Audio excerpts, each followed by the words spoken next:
My name is Ndileka Mandela. I was raped in my own home by my partner. I was marked, badly beaten up and brutally raped here in Pretoria.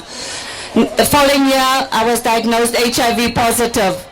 Partnerships for Prevention of Violence Against Women and Girls in Southern Africa report that more than half of all women in countries in the Southern African region confirm having experienced violence. I was gang raped by 4 guys, stabbed on my thighs and on my arms. I was even thrown out of a moving vehicle that night. I was supposed to die. This alarming statistic has prompted a call for action by global government officials, civil society organizations, and private sector representatives. Southern Africa has really high numbers of prevalence of violence, especially domestic violence against women, and we are seeing that there is a global commitment and a growing regional commitment to fight gender-based violence, especially to strengthen prevention, to stop prevention before it starts. Member states of SADC have a responsibility to play there. We are seeing that action plans and strategies are put in place, and we're really now at a stage where we need to look at resourcing and moving into action. 14 out of the 16 delegates from the South African development community were in attendance, eager to learn innovative ways of tackling the violence.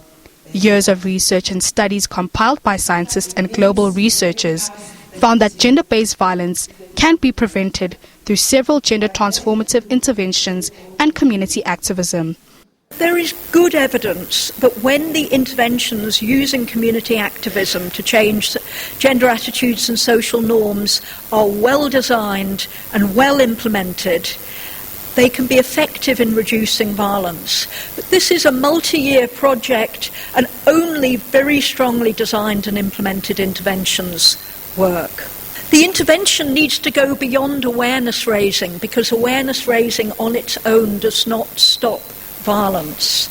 So they have to very often include awareness raising, but they need to go beyond that to meaningful interpersonal engagement, and they need to address drivers of violence using participatory methods. The interventions that have been designed on the back of that evidence are applicable in a range of circumstances. So as has already been mentioned this morning, the interventions that have already been implemented on the back of the What Works study have reduced violence against women by up to 50% in diverse environments, including the Democratic Republic of Congo, Ghana and Pakistan. So we see this as the report, the findings, the recommendations as a kind of global public good. The Department of Social Development says the alliance with African and international countries can alleviate the challenges brought by the lack of resources. We believe, firstly, that we can fight and we can win the war on gender-based violence. We have the confidence. Have we been resourced? We will never have enough resources to implement everything that we want to implement.